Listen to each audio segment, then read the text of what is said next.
നമ്മൾ ദിക്റിലുണ്ട്, പക്ഷെ പുരോഗതി ഉണ്ടാവില്ല. എന്തുകൊണ്ട്? ഒന്ന്, നമ്മളെ ഭക്ഷണമൊക്കെ ഹലാലാണല്ലോ. ഹലാലായ ഭക്ഷണത്തിൽ ഇന്നൊരു 50-60% ഹറാമാണ്.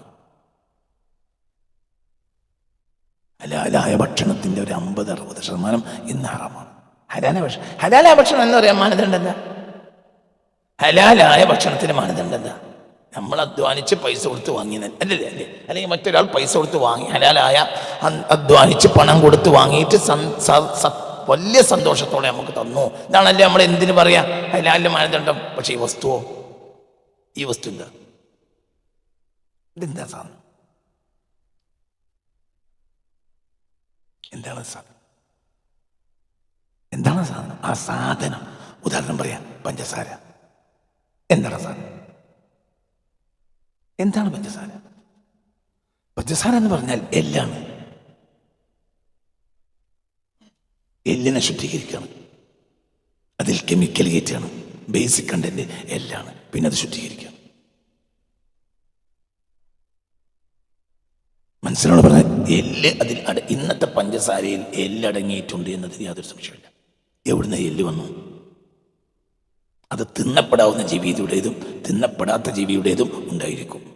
തിന്നപ്പെടാത്ത ജീവിയാണെങ്കിൽ ഹറാമായി. തിന്നപ്പെടുന്ന ജീവി തന്നെ ഹലാലായ അർത്ഥതല്ലെങ്കിലും ഹറാമായി. ഇതടങ്ങിയതാണ് ഇന്ന് നമ്മൾ പഞ്ചസാര കഴിക്കുന്ന കാലത്തോളം തിറക്കുണ്ടാവില്ല. ഒരു കാരണം, നിനക്ക് പുരോഗതി ഉണ്ടാവില്ല. കൂലി കിട്ടുമല്ലേ എന്നുള്ളതല്ല. കൂലിയൊക്കെ പരലോകകാരിയല്ലേ. ഇവിടെ നിനക്കൊരു പുരോഗതി ഉണ്ട്. സെന്റ് തേച്ചാ പോരല്ലോ, നിനക്കെങ്കിലും വാസനിക്കണ്ടേ? ഓക്ക് വാസനിക്കണ്ട, നിനക്ക് വാസനിക്കണ്ടേ?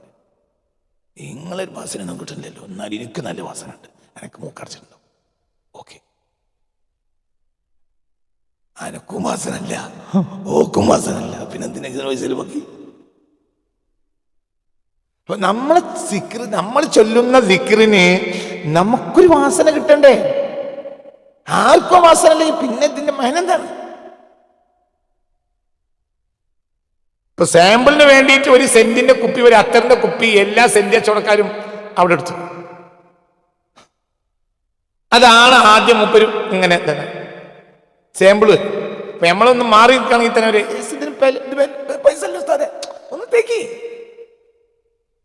അപ്പൊ നമ്മളത് തേച്ചിട്ട് വാസനിച്ച് നോക്കിയിട്ടാണ് പിന്നെ നമ്മൾ ന്യായം പറയും. ഓ തിരക്കടില്ല, ഇതൊരു കുത്തലാണ്. കുത്തില്ലാത്ത വേറെ തരാം.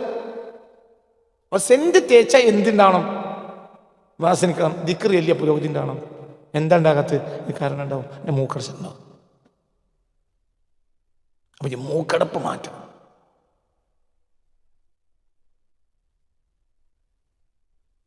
ദിക്ർ ചെല്ലുമ്പോൾ എനിക്കൊരു മൂക്കടപ്പുണ്ട്. എന്താ മൂക്കടപ്പ്? ഹറാമായ ഭക്ഷണം കഴിക്കുന്നുണ്ട്, ഇനി മുന്നോട്ട് പോകാൻ കഴിയില്ല. പഞ്ചസാര തിന്നരുതെന്ന് കാസിം ഫത്ത് കൊടുത്തു പറയരുത്. ഞാൻ പറയാ പഞ്ചസാര ഹറാമാക്കി പറയല്ല. അതൊക്കെ സൂക്ഷ്മതയിലേക്ക് കുതിക്കുന്ന ആളുകൾക്ക് ബുദ്ധിമുട്ടാണ്. നമുക്ക് സൂക്ഷ്മതയാണ്, ത്വരീക്കത്തുകൾ സൂക്ഷ്മതയാണല്ലോ. അവ ഈ പലതും ഉപേക്ഷിക്കേണ്ടി വരും. അതൊക്കെ നിനക്ക് ഹലാലായിരിക്കും. അപ്പം ഒരാൾക്ക് സ്പേസിലേക്ക് പോകണമെങ്കിൽ അയാൾക്ക് ഒരുപാട് പരിശീലനങ്ങൾ കിട്ടുകയും അതനുസരിച്ച് അയാൾ പ്രവർത്തിക്കുകയും വേണം. അല്ലെങ്കിൽ അത് പോകാൻ പറ്റൂല.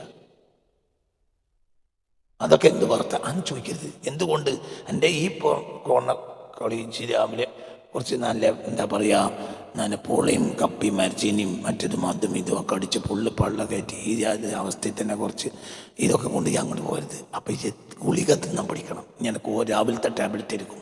എൻ്റെ നാസ്ത ടാബ്ലറ്റാണ്, എൻ്റെ ലഞ്ച് ടാബ്ലറ്റാണ്, പിന്നെ പറയില്ല ഡിന്നർ ടാബ്ലറ്റാണ്. ഒക്കെ അയച്ച് പഠിക്കണം. അതിനും കഴിയൂല. നശിപ്പെടുത്താനൊന്നും അതല്ലേ. നമ്മൾ ത്വരീക്കത്ത് കൂടുതലാണ്, പക്ഷെ നമുക്ക് എന്തെടുക്കൂല, ടാബ്ലറ്റ് അടക്കൂല. എന്നാ കൂടണ്ട. പല സൂക്ഷ്മത ഇല്ലായ്മയും ഒഴിവാക്കേണ്ടി വരും. അപ്പൊ എനിക്ക് വളരെ വലിയ ഹൈറുണ്ടാവും. ഒരു ബോഡിക്ക് ഒരു പരിധിക്ക് അപ്പുറത്തേക്ക് ബോഡിക്ക് കനം ഉണ്ടാകാൻ പാടില്ല. പിന്നെ ഒരുപാട് പരിശീലനങ്ങളുണ്ട്, അതൊക്കെ നേടണം. ഓന് സീറ്റ് ബെൽറ്റ് ഇട്ടിരിക്കാൻ പറ്റാത്തതുകൊണ്ട് കാറ് കയറാത്ത ഒരുത്തൻ എങ്ങനെ വിമാനത്തിൽ പോകും? സീറ്റ് ബെൽറ്റ് കെട്ടൂല ഒരുത്തൻ. കണ്ട ക്യാമറ ഒക്കെ അടിച്ചിട്ട് 500 റുപ്യ പാപ്പാക്ക് പിന്നെ 7,500, 8,500, 10,500 എല്ലാ ആഴ്ചയും ഇവൻ്റെ എന്താ പിഴ അടക്കണ പണിയാണ്. പാപ്പക്ക് അതിന് മാത്രം മുതലുണ്ട്. കുഴപ്പമൊന്നുമില്ല. പക്ഷേ അവിടെ നടക്കൂല. എവിടെ? ഫ്ലൈറ്റ് കയറിയാൻ സീറ്റ് പറ്റിയാൽ കിട്ടൂല. ഞാൻ പിഴ അടച്ചോണ്ടിട്ട് വാപ്പ മുതലാളിയാണ്. അതുകൊണ്ട് കാര്യമില്ല. എൻ്റെ പാപ്പ മുതലാളിയല്ല. എൻ്റെ പാപ്പ ബിൽഗേറ്റ്സ് ആണെങ്കിലും സീറ്റ് വിളിച്ച് കിട്ടാതെ ഫ്ലൈറ്റ് കയറ്റൂല. ഇതെന്നെ തുരിക്കത്ത്. അതിൻ്റെ നിബന്ധന ഉണ്ടാവും. വെച്ച് പാലിക്കണം. ഇല്ലെങ്കിൽ കോയിൻ്റെ കാൽമ മുടി ചെറ്റിമാരി അവിടെ തന്നെ നിൽക്കും. ഒരു ദിക്റിനൊരു ഫലമുണ്ട്, ഒരു സ്വലാത്തിനൊരു ഫലമുണ്ട്. എന്താ നമുക്ക് കാണാത്ത മവാനികളുണ്ട്. നമ്മൾ സ്വലാത്ത് എത്ര ചെല്ലുന്നോ അത്രയും നമ്മൾ ഫിത്തന ഉണ്ടാക്കും. ഒരു നാട്ടിൽ ഏറ്റവും കൂടുതൽ ദിക്റും സ്വലാത്തും ചെല്ലുന്നവനെ കൊണ്ടിരിക്കും ആ നാട്ടുകാർ മുഴുവൻ ബുദ്ധിമുട്ടുക. എന്താ കാരണം? എന്നിട്ട് ഓനെപ്പറ്റി ജനങ്ങൾ പറയും ദിക്റും സ്വലാത്തിൻ്റെ ഒരു കാര്യമല്ല. ഓന്നാണെങ്കിൽ നമ്മളെ കുഞ്ഞമ്മ നാട് ഓനെ കൊണ്ടുള്ള ഫിത്തന ഈ നാട്ടിൽ പറയാം. ശരിയാണ്, ദിക്റ് സ്വലാത്തിൻ്റെ മേൽ ചാർത്തണ്ട. ഇവൻ്റെ മവാനിയാണ് കാരണം. കോഴി തട്ടിപ്പടാത്തോണ്ടല്ല, കോഴി പോകാത്ത മുടിയാണ്. ജനങ്ങൾ കുറ്റം പറയാ എന്തിനാണ്? ഈ ദിക്റും സ്വലാത്തിനാണ്. ദിക്റും സ്വലാത്തോണ്ട് മനുഷ്യൻ നന്നാകണമെങ്കിൽ ഓ നന്നാണ്. എന്തേ ദിക്റും സ്വലാത്തോണ്ട് നന്നാവൂലെങ്കിൽ അങ്ങനെ പറയാൻ പറ്റുമോ? ഇമാം പണ്ട് ദിക്റും സ്വലാത്തും അധികരിപ്പിച്ചത് ഖുർആൻ പറഞ്ഞില്ലേ, ഇന്നല്ലാഹ വമലായികതഹു യുസല്ലൂന അലൻ നബി യാ അയ്യുഹല്ലദീന ആമനൂ സല്ലു അലൈഹി വസല്ലിമൂ തസ്ലീമാ. ഇമാം പണ്ട് ദിക്റും സ്വലാത്തും കൂടി പിന്നെ ഈമാൻ കൂടാഞ്ഞു. മവാനികൾ തടസ്സങ്ങളാണ്. ആ തടസ്സങ്ങളെ അവൻ കണ്ടെത്തണം. അല്ലെങ്കിൽ ഷെയ്ഖിൻ്റെ മേലാണ് സ്വഹബത്ത് കൂടിക്കഴിഞ്ഞാൽ എൻ്റെ തടസ്സങ്ങൾ ഇന്നതാണ് പറഞ്ഞു കൊടുക്കും. അല്ലെങ്കിൽ പറയും ഇത് മാറ്റാതെ ഞാൻ വരണ്ട. അപ്പം മാറ്റാൻ നിർബന്ധിതനാവും. അപ്പം മാറും.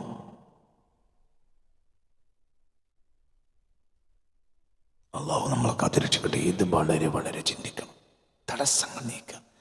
അവിടെ കടിസ്ഥാനാഭിമാനവിയാണ്. ഒരാളെ തടസ്സം വേറെ തടസ്സം രണ്ടായിരിക്കും. ഏറ്റവും നല്ല അമലല്ല നേരായ നിസ്കരിക്കാൻ. ഇതേ ചോദ്യം പിന്നൊരിക്കൽ വേറെ ആളൊന്നും ചോദിക്കുക. ഏറ്റവും നല്ല അമൽ ഏതാണ്? ബിറുൽ വാലിദൈനി, ഉമ്മാനോടും വാപ്പാക്കും കൂടെ ചെയ്യാൻ. ഒരൊറ്റ ചോദ്യത്തിന് രണ്ട് മറുപടി. ഇതേ വാക്കിൽ 3ാമത്തെ 4ാമത്തെ 5ാമത്തെ 6ാമത്തെ മറുപടി റസൂൽ പറഞ്ഞ് എനിക്കറിയാം. ഹദീസ് പരിശോധിച്ചാൽ നിങ്ങൾക്കറിയാം. എൻ്റെ പ്രശ്നം അത് ഇൻഡിവിജ്വലാണ്. നല്ലോനാണ്. എന്ത് കായ്ക്കുന്നുണ്ടായാലും പള്ളി കൊണ്ടേ കൊടുക്കും. യുദ്ധമാണെങ്കിൽ മുന്നേക്ക് ചാടും. അള്ളാഹുവിന്റെ റസൂലിന് വിഷയം ഉണ്ടെങ്കിൽ അത് തീർത്തിട്ടേ പോകുള്ളൂ. പക്ഷെ ബാങ്ക് കൊടുത്താൽ തിരിഞ്ഞു കളിക്കും. എൻ്റെ പ്രശ്നം അതാണ്. വേറൊത്തുണ്ട്. നല്ലോനാണ്. പള്ളിയുണ്ട്, മദ്രസയുണ്ട്, ദീനുണ്ട്, നിസ്കാരം ബാങ്ക് കൊടുത്താൽ മുണ്ടാസം കെട്ടി ഒന്നാം ഫോൺ തീർക്കും. പക്ഷെ മാനിയും പാപ്പാനെയും മര്യാദ നോക്കൂല. പോന്റെ പ്രശ്നം അതാണ്. വേറൊരാളുണ്ട്. ഇതേ ചോദ്യം വേറൊരാൾ നബിയോട് ചോദിക്കണം. എന്താ പ്രശ്നം? ഇൻഡിവിജ്വലാണ്. മനസ്സിലായില്ല? ഒരു പ്രശ്നം എന്താ? ഒന്ന് നിസ്കരിക്കാൻ ഉഷാറാണ്, സദഖ കൊടുക്കാൻ ഉഷാറാണ്. പെണ്ണുങ്ങളെ കുട്ടികളെയും ബാപ്പാനെയും ഉമ്മാനെയും ഒക്കെ നോക്കിയത് ഏറിയ പ്രശ്നമാണ്. എന്തിനും ഉഷാറാണ്. യുദ്ധം പ്രഖ്യാപിച്ചു കഴിഞ്ഞാൽ പിന്നെ 2 ആഴ്ച കാണും. തലമുണ കേസാണ്.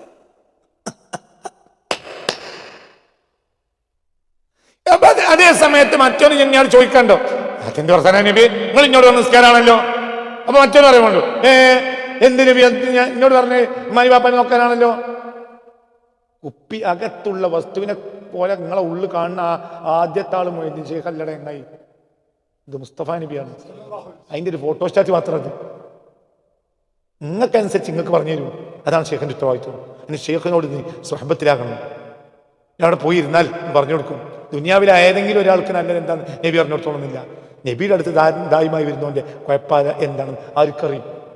നബിക്കറിയും. അപ്പോൾ ശുദ്ധിയോ കായബത്തെ പോയാണ്ട് 30 ദിവസം ഉംറയല്ല നബി എന്ന് പറഞ്ഞു കൊടുക്കാം. അതിൻ്റെ ആവശ്യമൊന്നും ഉണ്ടാവില്ല. അവൻ ജീവിതത്തിൽ ഒരു ഉംറ ചെയ്താൽ മതിയോ? അവൻ്റെ ഉള്ളിൽ ശുദ്ധീകരിക്കണം. 1000 വട്ടം ഉംറ ചെയ്താലും ഉള്ളിൽ ശുദ്ധിയാവില്ല. ഏത് അശുദ്ധി പോയോ അതേ അശുദ്ധി തിരിച്ചു വരും. എന്തേ? ഉള്ളു നന്നാക്കണ ഒരാൾ പറഞ്ഞു കൊടുക്കാത്തതുകൊണ്ടാണ്. മനസ്സിലായില്ല? ഒരു കിബറും കൂടി കൂടും. ഈ തവണ പോയിട്ട് അൽഹംദുലില്ലാ എത്ര ഉംറ ചെയ്ത് നിൽക്കാൻ ഓർമ്മല്ലോ. അപ്പൊ അതൊക്കെ ബാത്തിലാക്കി.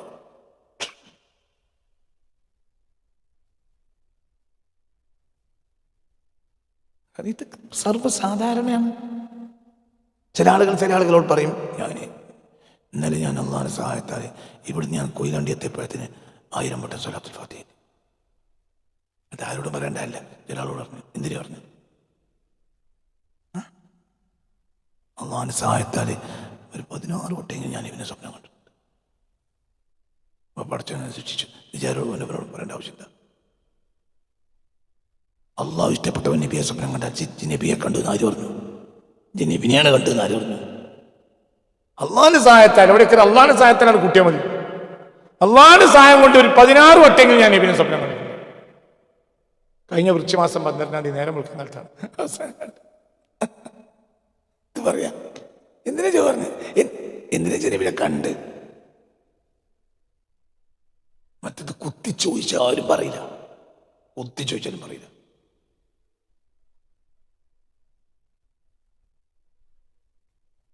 ആരും അറിയില്ല. എന്തേ? ഉള്ളു ശുദ്ധിയായി. മറ്റു നമ്മളെ ഉള്ള ശുദ്ധിയല്ല.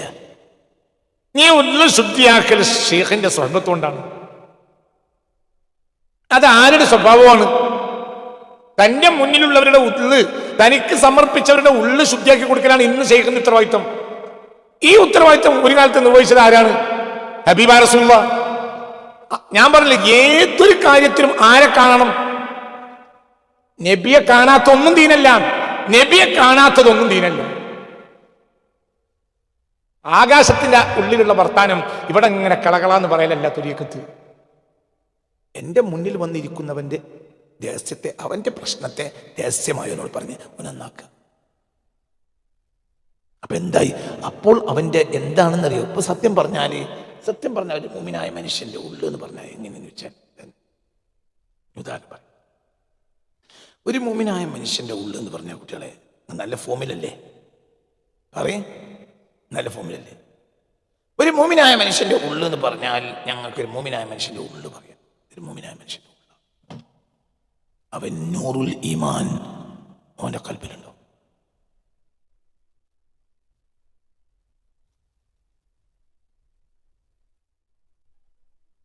സൈഡ് കൂടി ലേശിച്ചു വരും.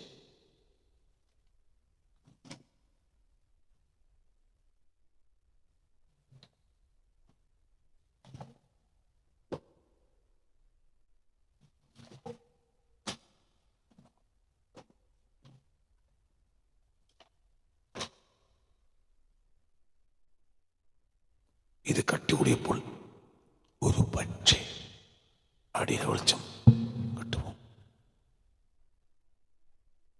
ഇത് മാറ്റിക്കൊടുക്കുക എന്നതിനാണ് തുരീഖത്ത്. നീക്കാൻ കൊടുക്കണം. ഇവന്റെ ഉള്ളിൽ ഈ ഒൻ മൂമിനാണോ, അവൻ്റെ ഉള്ളിൽ എന്തുണ്ടാവും? പ്രകാശം ഉണ്ടാവും. പക്ഷെ ഇരുട്ടാണ് കംപ്ലീറ്റ്. എൻ്റെ വെളിച്ചം നീ കണ്ടെത്തണം. ചില അടുത്ത് റൂമി പറഞ്ഞില്ലേ, ഞാൻ ക്ഷേത്രങ്ങളിൽ പോയി എനിക്ക് ദൈവത്തിന് വെളിച്ചം കണ്ടെത്താൻ കഴിഞ്ഞില്ല. പള്ളികളിൽ പോയി ദൈവത്തിന് വെളിച്ചം കണ്ടെത്താൻ കഴിയില്ല. ദൈവത്തിനെ കണ്ടില്ല. പിന്നെ ഞാൻ ക്ഷേത്രങ്ങളിൽ പോയി, അവിടെ ഞാൻ ദൈവത്തെ കണ്ടില്ല. പിന്നെ ഞാൻ ചർച്ചിൽ പോയി, അവിടെ ഞാൻ ദൈവത്തെ കണ്ടില്ല. പിന്നെ ഞാൻ എൻ്റെ ഉള്ളിൻ്റെ ഇരുട്ടുകൾ നീക്കാൻ ശ്രമിച്ചു.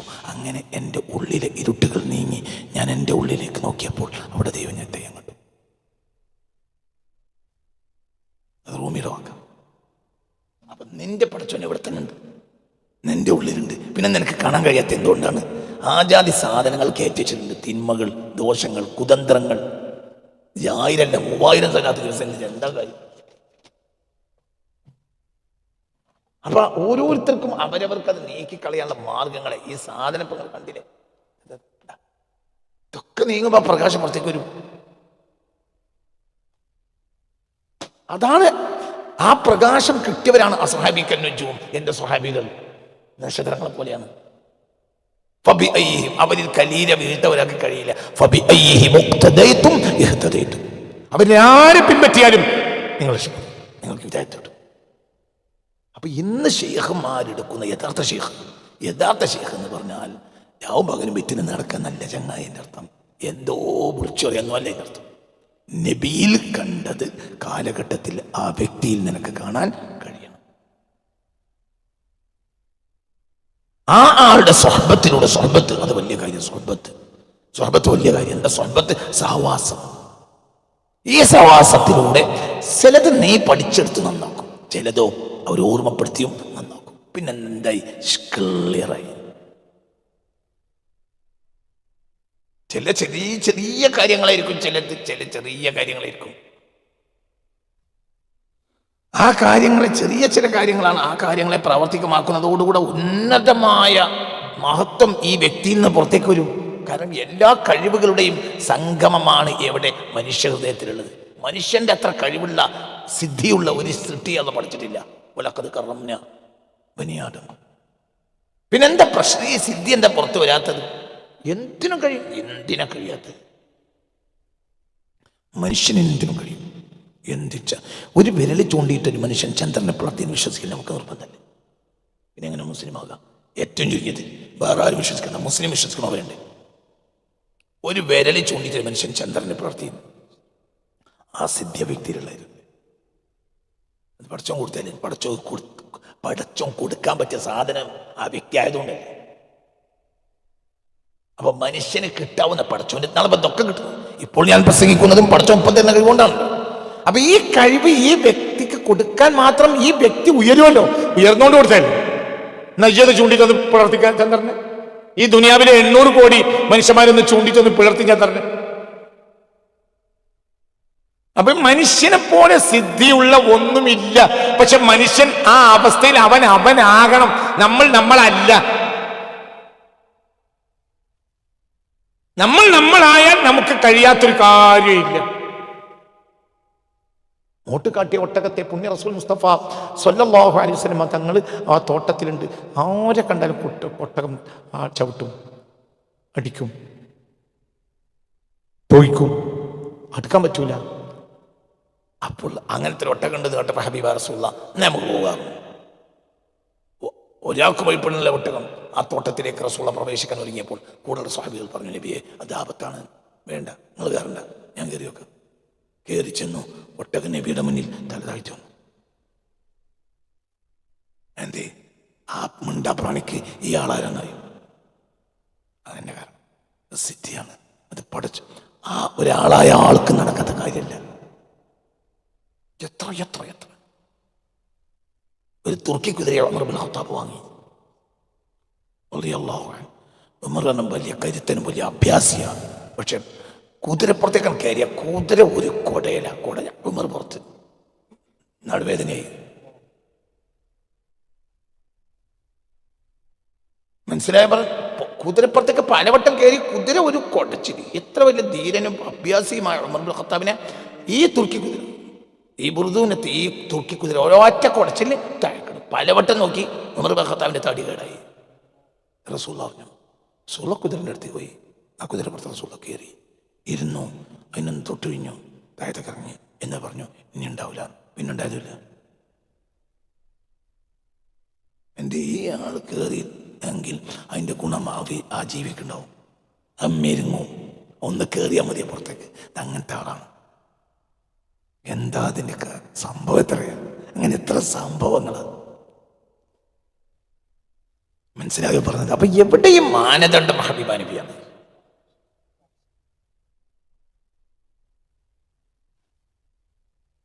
അത് കള്ളല്ല. ഇത് ബഹുമാനപ്പെട്ട മഹാനായ ശൈഖ് ഇബ്രാഹിം സാദിഖ് അൽ ഹുസൈനി തങ്ങളുടെ ഹഖീഖത്ത് ത്വരീഖത്ത് തിജാനിയ എന്ന കിതാബ്.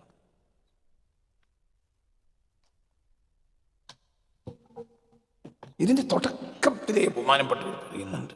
ഇതിന്റെ തുടക്കത്തിലേ പറയുന്നുണ്ട്,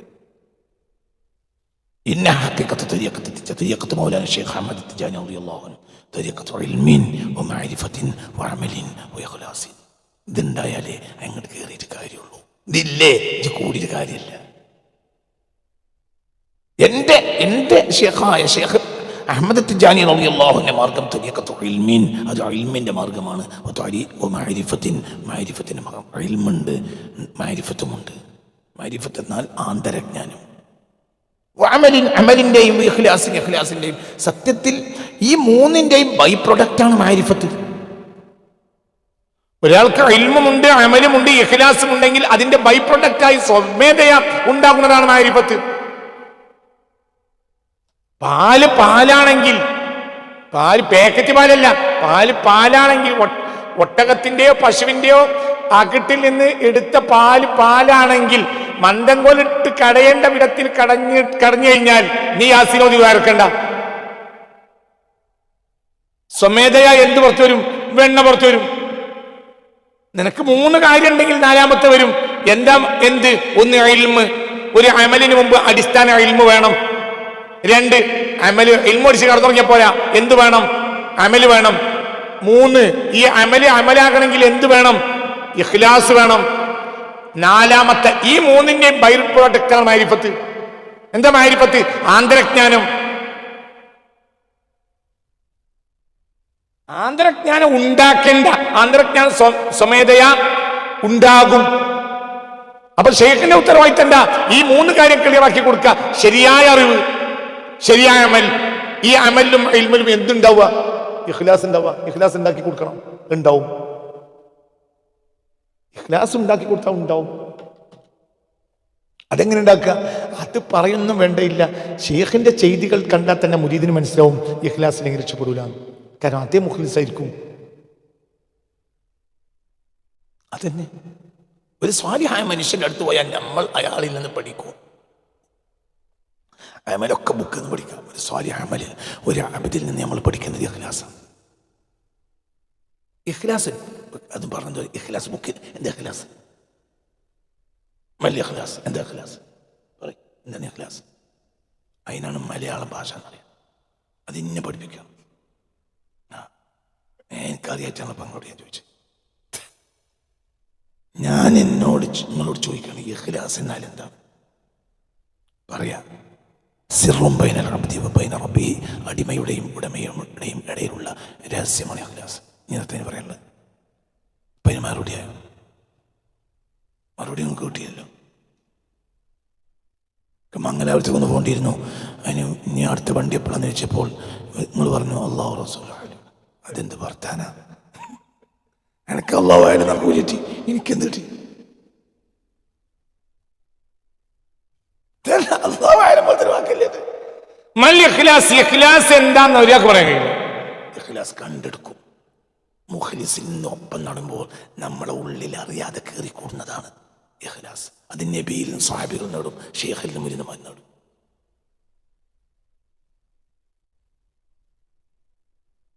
കബഡനാണെങ്കിൽ കബഡി നേടും. കബഡനായ ഷെയ്ഖിന്റെ ഒപ്പം നടക്കുകയാണെങ്കിൽ മുരീദ് കബഡിയും പഠിക്കും. മുഖ്ലിസായ ഷെയ്ഖിന്റെ ഒപ്പം നടക്കുകയാണെങ്കിൽ ഇഖ്ലാസ് പഠിക്കും. ഇഖ്ലാസ് ബുക്കിൽ നല്ല പഠിക്കണേ, പ്രഭാഷണമല്ല. പിന്നെ പഠിക്കും.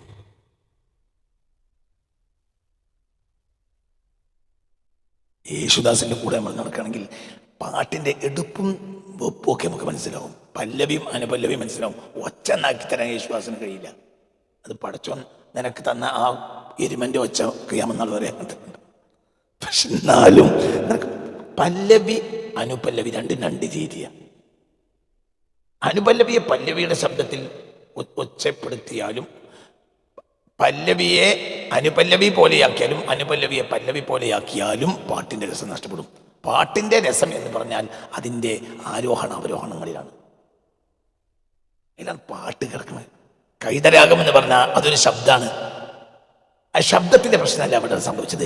ആരോഹണ അവരോഹണങ്ങളില്ല. ഈ കൈത തന്നെ ഒന്ന് ഏറ്റവും കുറച്ചിട്ടാണ് ഈ കൈതയുടെ ഒച്ച ഉണ്ടാക്കണമെങ്കിൽ അത് നമുക്കൊരു പാട്ടാക്കി മാറ്റാൻ കഴിയും. അതല്ലേ ആരോഹണ അവരോഹണങ്ങൾ പറ്റിയെടുക്കാൻ കഴിയും. യേശുദാസിന്റെ കൂടെ കുറച്ചു കാലം നീ നടന്നാൽ പാട്ടിൻ്റെത് ഒച്ച ഉണ്ടാക്കിയിട്ടില്ലെങ്കിലും എനിക്ക് ഒച്ച നല്ലൊരു കുട്ടിയെ കണ്ടിട്ട് ആ കുട്ടിയുടെ പാട്ട് എന്നെ ക്ലിയർ അല്ലെങ്കിൽ എനിക്ക് പറയാം, അവ അങ്ങനെയല്ല കുട്ടിയെ, ഇവിടെ ഇങ്ങനെ തുടങ്ങി, ഇവിടെ കേറ്റ്, ഇവിടെ ഇറക്ക്. ഓ എന്തേ? അത് യേശുദാസിനെ പറ്റിയെടുത്തതാണ്. അതെ അതന്നെ. അപ്പൊ ഇത് നമ്മൾ ചിന്തിക്കണം. ഒരിക്കലല്ല, ആരോഹണ അവരോഹണങ്ങളിലാണ്. അവിടെയാണ് സംഗീതാത്മകത. അത് പ്രഭാഷണത്തിലുണ്ട്, എല്ലാത്തിലുണ്ട്. ഒരെല്ലാം കലയാണ്. എരിവുള്ളതും എരിവില്ലാത്തതും ചൂടുള്ളതും ചൂടില്ലാത്തതും മേളിപ്പിക്കാണ് ആരെയാണ് ഒരു പാചകക്കാരൻ. അപ്പം അത് ഭയങ്കര രസകരമായ ഭക്ഷണമായിരിക്കും. എരിവില്ലാത്തൊരു ഭക്ഷണമാണെങ്കിൽ രസം ഉണ്ടാവില്ല, എരിവ് മാത്രമാണെങ്കിൽ രസം ഉണ്ടാവില്ല. അവിടെ ആരോഹണ അവരോഹണം, അവിടെയും കലയാണ്. സംഗീതാത്മകത ഭക്ഷണത്തിലുണ്ട്. തീരെ രസമല്ല, എരില്ലാതെ രസമല്ല. ഉപ്പ് തീരെ രസമല്ലോ.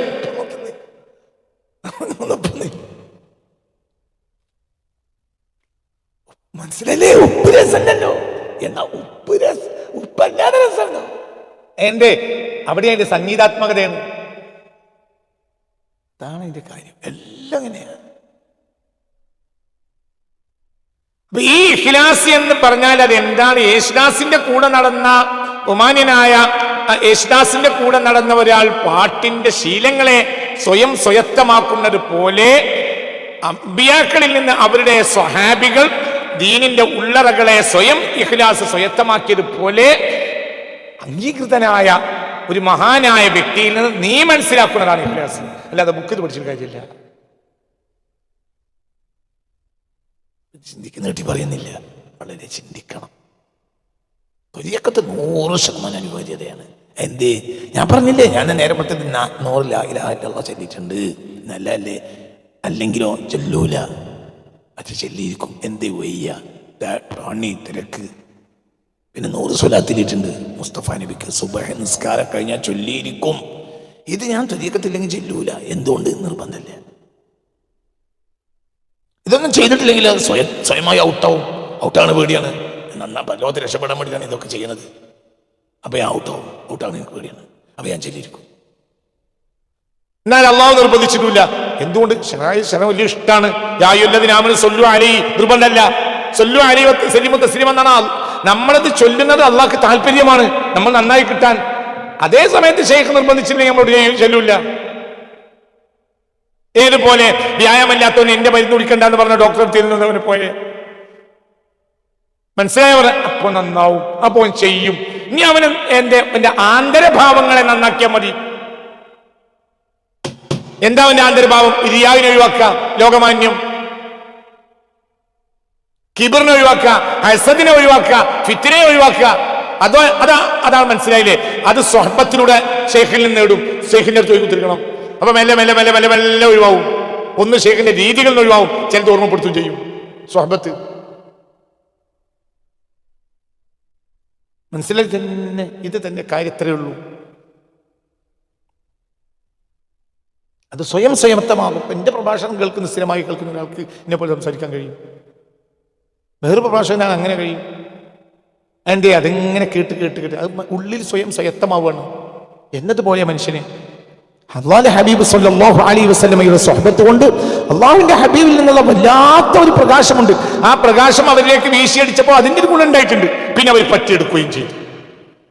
എല്ലാം കൂടി ആയപ്പോഴത്തിന് അവർ പൂർണ്ണ മനുഷ്യരായി.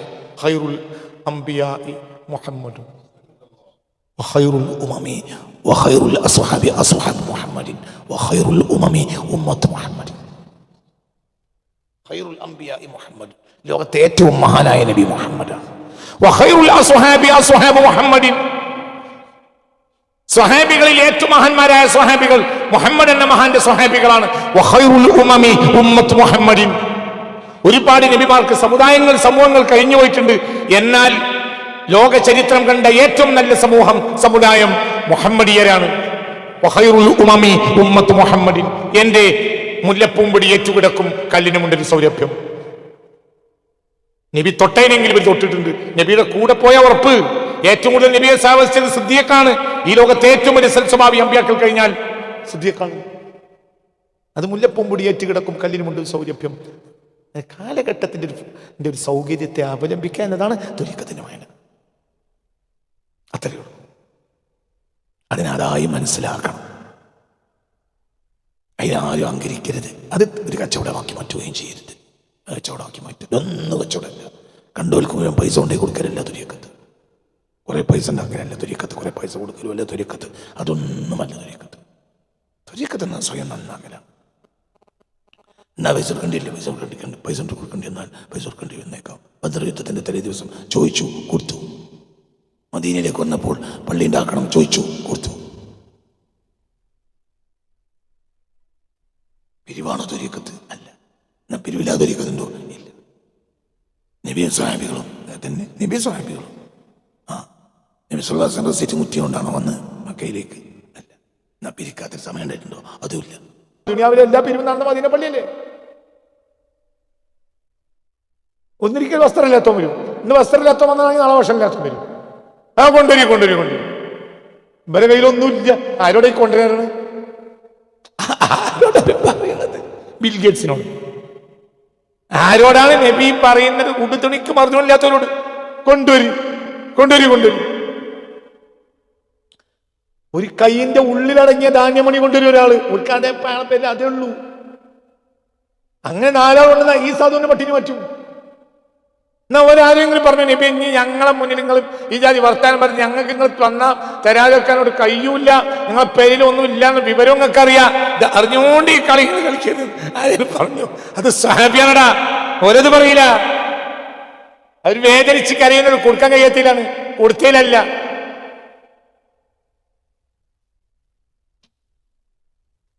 ഒരു തരം പിരിവും അനുവദിക്കുന്ന എല്ലാം എഴുതിച്ച മറുപടികളുണ്ട്. എടാ അമ്മേ, എന്റെ പണി മദീന പള്ളിയല്ല, ഇവിടെ ഒരുവിധം പിരിവും അനുവദിക്കുന്നല്ല എഴുതിച്ച പള്ളി ഞാൻ കണ്ടിട്ടുണ്ട്. എടാ എനക്കൊക്കെ അബൂജാഹിലിന്റെ പള്ളി എന്നാണ് എന്റെ പള്ളിനെ പറ്റി പറയുന്നത്. പിരിവില്ലാത്ത പള്ളി മദീന പള്ളിയുള്ളൂ. വലിയ വെണ്ടക്കയിൽ മറ്റേ ഇതിലൊക്കെ കുത്തിയിട്ടുണ്ടല്ലോ, മറ്റേ എന്താ പറയാ പഴയ കാലത്ത് ഈ സൺമൈക്ക പോലത്തിലൊക്കെ കുത്തി അതിലൊക്കെ നല്ല ഇതാക്കി എഴുതി വെച്ചിരിക്കുക. ഒരുവിധം പിരിവും ഇവിടെ അനുവദിക്കുന്നതല്ല. മനസ്സിലാണ്ട് പറഞ്ഞത്. ഇതേന്ന് വെച്ചാൽ പാവപ്പെട്ട മനുഷ്യന്മാർ വാവുണ്ടേ കള്ളുടിച്ച എനക്കെന്താണ്? എന്റെ ഉത്തരവാദിത്തമാണോ? ഓനാ വയസ്സും കൊണ്ട് കള്ളുടിച്ചാലോ? അന്ന് നിന്റെ ഉത്തരവാദിത്തത്തിലല്ല. നിന്റെ ബാധ്യത എത്രയേ ഉള്ളൂ. ഒന്നും തിന്നിട്ടില്ല, പരിയിൽ കഷ്ടാണ് എന്ന് പറഞ്ഞോന്റെ കയ്യിൽ കൈ നീട്ടി കൊടുക്കുക. ഓ പരിയൊക്കെ പോകാതെ ചിലപ്പോൾ കള്ളുചാപ്പക്കിലേക്കും. അത് നിന്റെ ഉത്തരവാദിത്തത്തിൽപ്പെട്ട കാര്യം അല്ലല്ലോ. എനിക്ക് ഉത്തരവാദിത്തമാണോ? ചിന്തിക്കണം. മനുഷ്യന്റെ ഹൃദയം എന്തവരൊക്കെ ഇവരൊക്കെ പണി രാവും പകലും ഇരുന്ന് ഖുർആനോട് എന്നിട്ട് പള്ളിൻ്റെ അവിടെ നോട്ടീസ് ഒട്ടിക്കുക. ഒരു തരം പിരിവ് അനുവദിക്കുന്നതല്ല. എന്തേ അവിടെ മിസ്കിമാർ തിരിഞ്ഞു നോക്കൂല പള്ളിയേക്ക്? മിസ്കിമാരുള്ളടത്തേ മുത്തനബിണ്ടാവും. കാരണം മുത്തനബിന്റെ പേരാണ് മിസ്കീൻ. യതീമുള്ളടത്തേ മുത്തനബി ഉണ്ടാവുള്ളൂ. കാരണം മുത്തനബിന്റെ പേരാണ് യതീം. യതീമും മിസ്കീനും എവിടെയുണ്ടോ അവിടെയെല്ലാം അള്ളാഹു റസൂലുണ്ടാവും. പറഞ്ഞ ന്യായങ്ങൾ പറഞ്ഞു നടക്കരുത്. ഇതൊക്കെ തന്നെ പിരിവുണ്ട് ഇല്ല, നടക്കൂല. സർക്കാരിനൊന്നും കിട്ടുന്നില്ല. അതേ സമയത്ത് ആർക്കും പിരിവുണ്ടാക്കാനോ ആർക്കും വണ്ടി വാങ്ങാനോ ഒന്നുമല്ല തുര്യക്കത്ത്. അള്ളാഹുവിലേക്കുള്ള മാർഗമാണ്. അതിൽ അതാത് സന്ദർഭത്തിൽ വേണ്ട നന്മകളെല്ലാം നമ്മൾ ചെയ്യേണ്ടി വരും. ഇത് അള്ളാഹുവിന്റെ ഹബീബിന്റെ സത്യതയിൽ നിന്ന് ഒരു സെക്കൻഡ് പോലും ഒരു ഇഞ്ച് പോലും അപ്പുറത്തല്ല. അപ്പുറത്തേക്ക് പോയാൽ അതോട് ഹക്കായ മാർഗവുമല്ല. ഹക്കായ മാർഗത്തിൽ നബിയെ വായിക്കാൻ കഴിയണം.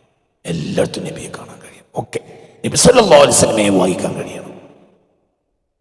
ചില ഇതിലൊക്കെ ഉണ്ടല്ലോ, ചില എന്താ പറയുക ഈ മൊബൈലിൻ്റെ സ്ക്രീനിൽ ചില എഴുത്തുകൾ തെളിഞ്ഞു വരും. അതിൻ്റെ അപ്പുറത്ത് ഒരു വ്യക്തിയുടെ ഫോട്ടോ വെച്ചിട്ട് അതിൻ്റെ പുറത്തേക്ക് ഒരു എന്താ പറയുക ഒരു എഴുത്തോടും. അങ്ങനെ ചിലപ്പോൾ ചില ഇതിലൊക്കെ കണ്ടിട്ടുണ്ട്. അതായത് ഒരു അവ്യക്തമായൊരു വ്യക്തിയുടെ ഫോട്ടോ കാണും, പുറത്തൊരു എഴുത്തുണ്ടാവും. മനസ്സിലായി? അങ്ങനത്തെ ചിത്രങ്ങളൊക്കെ നിങ്ങൾ കാണാറില്ലേ? ഇതാണ് ഇസ്ലാം. ഇസ്ലാമിലെ ഓരോ എഴുത്തിലും ഒരു വ്യക്തിയുടെ മുഖം കാണും. അതിനപ്പുറത്തൊരു ത്വരീക്കത്തും സ്വീകരിക്കരുത്, അതിനപ്പുറത്തൊരു ഹക്കീക്കത്തും സ്വീകരിക്കരുത്. ഓരോ വരിയിലും നബിയെ കാണാൻ കഴിയണം. നബിക്ക് പ്രവൃത്തിയില്ല. അപ്പൊ ഏത് ശൈഖാണെങ്കിലും നമ്മളിൽ അവർ സന്നിവേശിപ്പിക്കേണ്ടത് ആരെയാണ്? നബിയെയാണ്. നബിനെ അപ്പുറത്തേക്ക് എന്ത് പോയാലും ഇത് ദീനല്ല. എന്തും നബി സല്ലല്ലാഹു അലൈഹി വസല്ലമയുടെ അപ്പുറത്തേക്ക് എന്ത് പോയാലും അത് ദീനല്ല. ഇത് വേണ്ടെന്ന് പറയുന്നത് എന്തുകൊണ്ട്? ഞാൻ പറഞ്ഞില്ലേ, സർക്കാർ സ്കൂളുകളിൽ ആ സിലബസ് പഠിപ്പിക്കണ്ട്. പക്ഷേ സിലബസ് പോരെന്ന് പറയരുത്. പഠിപ്പിക്കാൻ ഒരാളെ എപ്പോഴും കിട്ടണം. അത് കാമിലായ ആളും ആകണം. അത് നമ്മളെ പള്ളിയിലെ മൂല്യരാണോ ആയ പോരേന്ന് അന്നോയാലും എൻ്റെ മൂല്യര് മാത്രം വലിയൊരാളോ എനിക്കറിയില്ല. ആണെങ്കിൽ അയാൾ മതി. പിന്നെ കള്ളനാണ് അടുത്ത ശാബാനാവുമ്പോൾ എനിക്ക് പറഞ്ഞിട്ട് പുറത്താക്കരുത്. ഇത് കാമിലായ വ്യക്തിയായിരിക്കണം. അതാ കാമിലായ വ്യക്തിയാണെങ്കിൽ ആ വ്യക്തിയിലൂടെ നബിയെ വായിക്കുക. അതാണ് ദീൻ. ربنا عليك توكلنا وإليك أنبنا وإليك المصير حسبنا الله ونعم الوكيل نعم المولى ونعم النصير ولا حول ولا قوة إلا بالله العلي العظيم.